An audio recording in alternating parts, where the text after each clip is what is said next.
Frozen shoulder, also known as adhesive capsulitis, is a condition that causes pain and stiffness in the shoulder joint. It occurs when the connective tissue surrounding the shoulder joint becomes inflamed and thickened, which restricts movement and causes pain. Physiotherapy can be an effective treatment for frozen shoulder.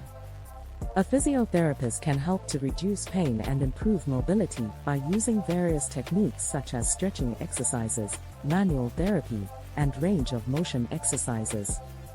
The physiotherapist may also use modalities like heat or ice to help reduce inflammation and pain.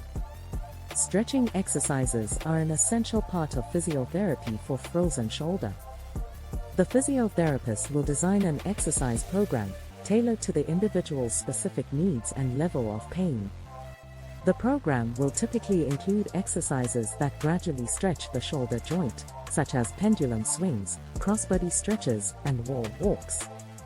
Manual therapy may also be used by the physiotherapist to help reduce pain and increase mobility. This may include massage, joint mobilization, and soft tissue mobilization.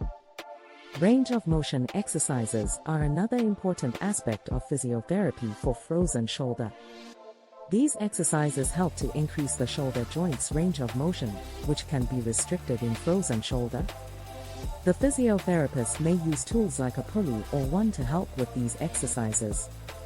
In conclusion, physiotherapy is an effective treatment option for frozen shoulder. It can help reduce pain, improve mobility, and restore function in the shoulder joint.